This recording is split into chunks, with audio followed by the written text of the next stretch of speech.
Welcome to the presentation for Week 4, Polygonal Modeling. Let's first discuss what a polygon is. When three or more vertices/points are connected by edges and form a face, this is considered to be a polygon.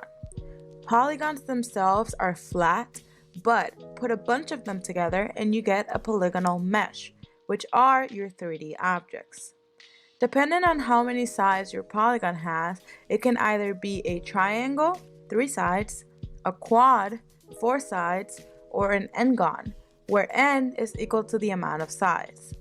When creating 3D models, you want to try to stick to quads because having triangles or n-gons can cause a lot of problems in your geometry. You may run into issues when deforming, animating, smoothing, or rendering your object. So, quads are the preferred polygon, not just in cinema, but across 3D softwares. However, sometimes it just can't be avoided, and since this is an intro course, I will not be too harsh about it. Just try to avoid them whenever possible to get into the habit of it. So now that we know what polygons are, let's discuss polygonal and box modeling. Polygonal modeling is an approach for modeling objects using polygon meshes. This involves destructing your geometry to get access to the individual points, edges, and faces of your polygons. Box modeling is a technique that starts with a basic primitive shape as the starting point. This primitive shape is then made editable, and you begin to model the polygons in stages by adding more and more details in each stage until you reach the final model. A primitive object that is no longer parametric, meaning that it no longer has parameters, is considered to be an editable object. To make an object editable, you can click on this button right here, or use the shortcut C on your keyboard, or right-click in the Objects Manager and find Make Editable in that menu. A few things to notice when you make an object editable. The first is that you lose the object's parameters. So now, in the Attributes Manager, you only have 3 tabs instead of 4. Your object's name also changes from, in this case, a cube object to a polygon object. And your thumbnail changes from whatever your shape was, in this case it was a cube, to a polygon. When you make an object editable, it loses its parameters, but it opens its modes. These modes allow you to decide which part of the object you will edit. You have points mode, edges mode, or polygon mode. You can also go back to model mode, which is the mode that allows you to select your entire object at once. Once you have an editable object and are able to access the modes, you can alter the object differently using the transform tools. So for example, if you are in point mode and I'm going to go to my live selection, select a few points and then move them out. Similar thing with edge mode. I can select an edge, move it. I can select 2 edges and rotate them. I could go to my polygon mode, select a face, and scale it. Something like this would have never been possible using parametric objects. So these kind of modifications are now destroying the object because the only way for me to go back to the shape that it had is to go to undo. But if I'm already a lot of steps in, undo might not allow me to go back to my primitive object. So just be aware that any change that you make now with your transform tools will be permanent unless you undo. So in this case, let's say I select these 2 points. You can see that my axis right now is at the average of both of these points, so right in the middle. If I go to scale it down, they will be scaled. Right now I'm going to scale in X. They're going to scale towards the axis. So this is one way for me to get those 2 points closer together so that this makes more of a point. Play around with this, play around with the different modes, use your transform tools that you already know how they work, but now they just open up a new world of possibilities. Another thing is that before you make an object editable, you have access to the attributes, so use them as you need them. So let's say, for example, that I needed a cube that was split halfway in every direction. I could add segments, right? So now it's split halfway in every direction and make it editable. And now I have 4 polygons on the top of this cube. So before making something editable, make sure that you take advantage of what parametric modeling can do. For example, if I wanted to fillet before making it editable, I can do that. Now that you have so many things to select, let's discuss some more selections. The brush selection has some attributes that we have not yet discussed. First, the size, which allows you to change the diameter of the selection brush. So if you need to select fewer things or more things, you can alter the size of the brush itself, and whatever falls underneath the circle will be selected. Then you have a very important check, which is visible only. This check allows you to select only the things that you see or select through your entire click. So if I am in point mode and I have visible only checked on, and I go about selecting some points, only the things that I am seeing in my camera will get selected. However, if I check that off and do the exact same type of selection, it selects through the entire object. Imagine my click has a laser that just goes through things, so it selects things that I clicked through, even if my camera was not directly looking at them. This is a concept that you really need to understand because you can make some very big mistakes without realizing by selecting through an object and working, and then looking around your object to realize that you messed up the other side. Moving on to other selections that are found in the selection menu, you can access the selection menu by clicking and leaving the selection pressed, and there you see rectangle selection, lasso selection, and polygon selection. First, rectangle selection allows you to create a marquee, and whatever is in the marquee will get selected. Create one by clicking and dragging anywhere on your viewport. The attributes here are tolerant selection and visible only. We already covered visible only, and it works the same in all selections. So let's cover tolerant selection now. The way that this works is that if it's checked off, you only select things that are completely covered by the marquee. But if it is checked on, you select anything that your marquee touches. Lasso selection allows you to draw a lasso and create a selection with whatever is inside of it. You have tolerant selection and visible only as its attributes. Again, these attributes work the same in every selection. Click and drag to draw and release the mouse when you're done with your selection. The last one is polygon selection, which allows you to draw a hard edge polygon with your mouse. And to finish it, you have to close the last point to the first point. Imagine this as a hard interpolation spline. You also have tolerant selection and visible only. One more selection that we will cover is the loop selection. The loop selection allows you to select around an entire loop in any of the 3 modes. The shortcut for it is UL on your keyboard. This means you will press U first, let it go, and then press L. You can also find it in the select menu up here. Please note that with the loop selection, if you want to select a vertical loop, you need to hover over a horizontal line or edge. If you want to select a horizontal loop, you need to hover over a vertical line or edge.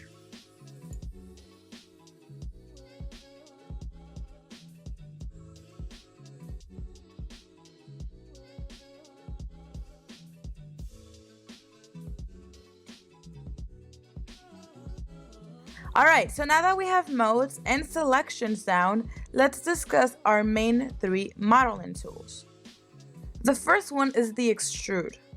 Extruding, by definition, is to force out or thrust, so the extrude tool will push your geometry either out or in. Take out a cube, make it editable, and go to polygon mode. Select the face using your brush selection. And to find extrude, there's a variety of ways. You can right click, and here you have all of the tools that you can use in polygon mode. So here you can find extrude, or you can use the shortcut for it. There are two different ones, D or M and T.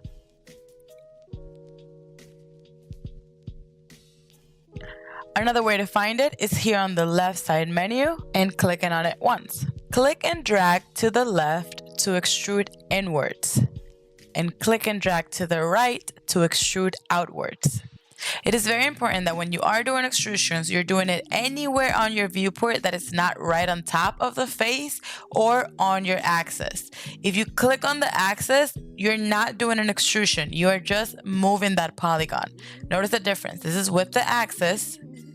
This is an extrusion. You see that blue loop edge that just got added? That tells you that you are creating a new extrusion. Every time that you let go of your mouse, you are creating a brand new extrude. You can tell by the segment divisions that you see here. This is all new geometry. So notice what the extrude is doing. It is taking whatever the shape of this polygon is, and I'll click and drag towards the right, and it is pushing it out and creating a whole new loop of geometry. All of this is brand new and it was not there before. So now this is more things that I can further manipulate. So I selected both of them by holding Shift. I will press D on my keyboard for my extrude tool, click and drag towards the right, and I am extruding outwards. So you can see how this way you can start to build out shapes. Now let's discuss some of the attributes of your extrude tool. First one is offset, and this is how many centimeters you are extruding. So for example, if I click and drag towards the right and start this extrusion, you will see right here that it says 33.9 centimeters. What this means is that if I select any of these polygons that were just created, here in the coordinates manager, you can see that the height of them in Y is 33.9, which is the exact same number that was in my offset. The changes that you do to your cube are all live. So, for example, if here I have an offset of 142.8 centimeters and I want to round that out to 150, you will see that once I pressed enter, I didn't create a new extrusion. I just made that same extrusion that I had be 150, and you can confirm by seeing down here. Continuing down the list of the attributes of the extrude, you have offset variation. I'm going to select all of these different polygons, press D to go back to my extrude, and I will increase my offset variation by 50%. In order to show you, I need to jump ahead to this setting called preserve groups, which means either my extrusion will happen together as one polygon, or it will recognize that all of these are separate polygons. I will check that off because offset variation needs to recognize that they are separate polygons. So here you can see that what offset variation is doing is that it is giving you random amounts of offsets between 0 and whatever the offset you have is. Subdivision means that as you are extruding, you want to have subdivisions or not. So since I started this extrusion already, I can come in here, and since it's still live, I can just click, and as I'm clicking, I am adding new segments to this. And again, this is more information for me to then further manipulate. Notice that this new extrusion already had the 6 segments added to them because it already set it here in the subdivisions.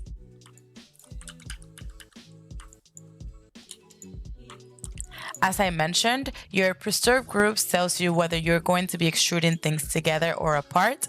Usually it's checked on, so if I were to extrude these two here, click and drag towards the right, you see that they stay together. But if I check this off, now they are being considered as 2 separate polygons. Something important to notice is that when I check off preserve groups, maximum angle is checked off. So these two work together. What maximum angle means is that if your edge has a degree of 91 degrees or less, it will stay together. If it has a degree of more than that,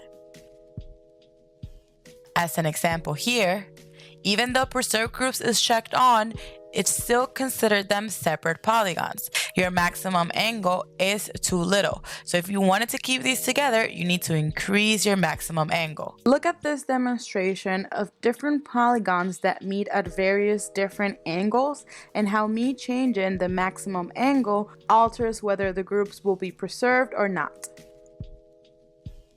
The other attribute in the polygon side of the extrude is create caps. By default, this is checked off. And what this means is that if I do an extrusion and then I delete this polygon on the top using backspace, you see that I can see all the way down to the bottom of this cube. Now with create caps checked on, once I do that, it leaves a copy of that same face that was there as a cap. Remember in previous weeks, we talked about caps being this lid. It keeps it there as a lid.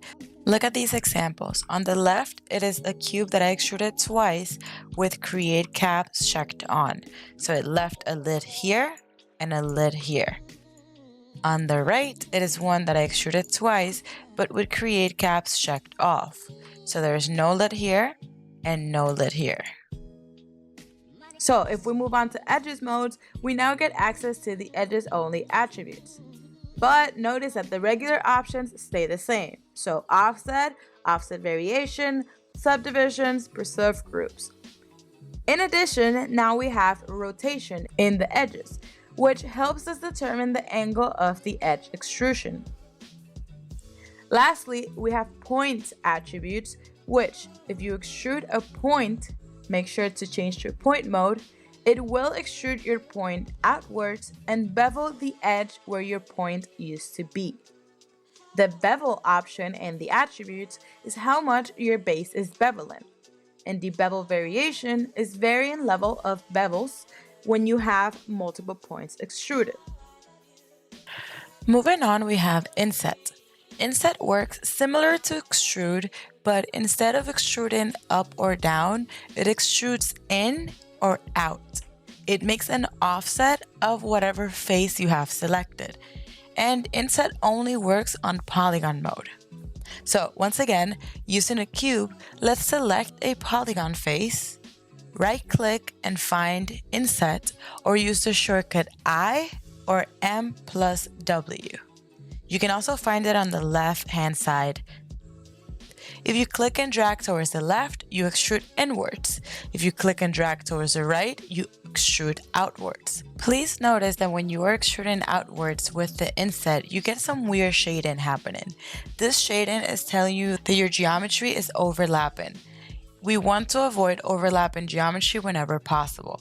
We'll talk a little bit more about that later, but anytime that you see this weird shading, that means that you have a polygon on top of another polygon, which means that your geometry is broken.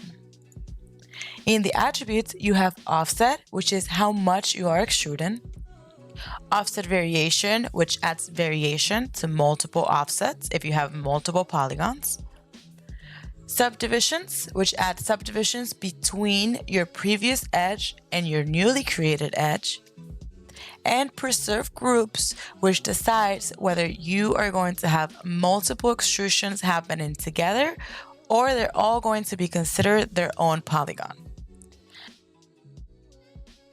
Maximum angle, once again, works if preserve groups is enabled, and set a limit to the angle that will be preserved. These two extrude tools work really well in combination because you can first extrude in with your inset and then extrude down with your extrude. If you guys remember, when we were creating things like vases or cups, you had to think about the thickness of your object.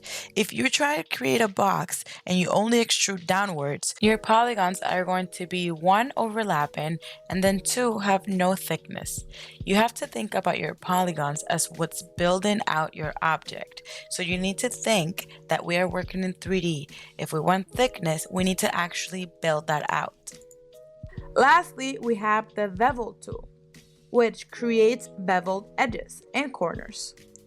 The shortcut for this is M plus S. So once again, on your keyboard, type the letter M quickly and then the letter S. Do not leave any of them pressed. It's almost as if you're texting MS to someone. You can also find the bevel tool on the left-hand side. Because we no longer have parameters, we can't simply add beveled caps or check on fillet. So now we have to do this manually with the bevel tool. You can bevel in all three modes, and you will get very different results in each. However, it is most commonly used in edge mode because you create beveled edges. Select an edge and click and drag towards the right to bevel. In the attributes, the offset is how much you are beveling, and the subdivision is how many segments you are adding. More segments equal smoother bevel. For now, that is honestly all I want you to worry about with your bevels. Do note that whenever you are beveling, that should be the last step of building your model, because anytime that you bevel an edge, you're adding new points, new polygons, and new edges that now you have to manually deal with. So you want to make sure that you're doing all of the extrusions that are necessary first, and then when you are done, you go in and you bevel the edges, because remember, rounded edges react to lighting very differently and make your final model look more finalized. It's not that you can't edit things that have beveled edges, you definitely can. It's just that now you have more things to worry about. I also do want to show you really quickly how to bevel your polygons and your points, because the bevel does allow you to do that as well. This is a bevel to the polygon, so you can see that it sort of creates rounded edges by extruding that polygon upwards and at an angle. And these are bevels to the points. So it is rounding your points by adding new geometry. When it comes to beveled edges, this is where the loop selection is very handy, because if I want to select this entire row of edges, I can go in with my brush selection and manually click and drag to select them all. Let's say I want to select this one as well and this one as well. If I forget some, I can hold Shift and continue selecting. Or I can go to Select, Loop Selection, or the shortcut UL, and just click once and my entire loop of edges will be selected. That way, as I am selecting through them, I can do MS for my bevel, click and drag. There's all my edges very easily beveled. There are a few options that are shared across all three of these tools. The first one is Real-Time Update, which is a check mark that is on by default, and it allows for all of your changes to happen in real time. If your computer is having a hard time keeping up with real-time changes, you can uncheck this, and your attribute changes will only happen when you press the Apply button right below. The Apply button applies the numbers that you have set in your attributes to your object. New Transform reapplies the previous transformation onto the object. So if you want to repeat the same change, you can press New Transform. I want to briefly mention intersecting geometry, because now that we can destruct our objects, we want to be careful to not do it in a way that will have big consequences in the future. Intersecting geometry is when, in the same object, one polygon crosses another, or occupies the exact same place as another. An easy way to tell if you have intersecting geometry is if certain polygons show up black or with an odd shading over them. When it comes to this class, we're definitely going to be putting one object inside of another object, similar to what we did with the chair, but we want to avoid one object overlapping itself. And because we're not animating, it is okay that we are just kind of Legoing our objects together. But when it comes time to you animating things, you will have to think about how the deformation is happening and which objects have to be fully made out of one object and which ones can be multiple objects put together. I want to point out the two different colors that you are seeing here. These are your polygon normals. And these normals determine the facing direction of the polygon. A polygon has a front face and a back face. The front being this yellow portion and the back being this blue portion. The normal is always facing out of the front, which means that if I extrude, I am extruding towards the right and it goes outwards. If I extrude towards the left, it goes inwards. The only reason this is happening is because of how the normals are. If I were to flip my normals, you see now the blue parts on the top. If I extrude towards the right, it is still going outwards, but it is going outwards in the other direction. And if I extrude towards the left, now it's going inwards, which in this case appears to be upwards. So if by any chance this happens to you where you have some polygons that are blue and some that are yellow, make sure that you align the normals by going up to Mesh, Normals, and Align Normals.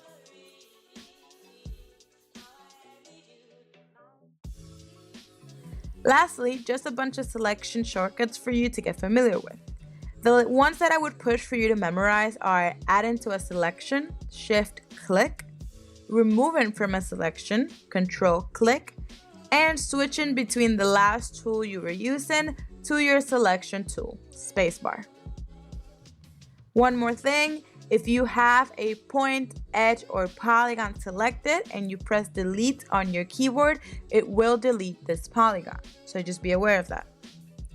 I also want to mention that you should be very wary of selecting components while having any of your tools selected. For example, here I have my extrude selected, because instead of selecting it, it is possible that I can actually perform the action of the tool. So try to make sure that whenever you are selecting something, you first change to one of your selection tools, and then you change to the tool that will give you the action that you want to perform. That's it for this week's presentation.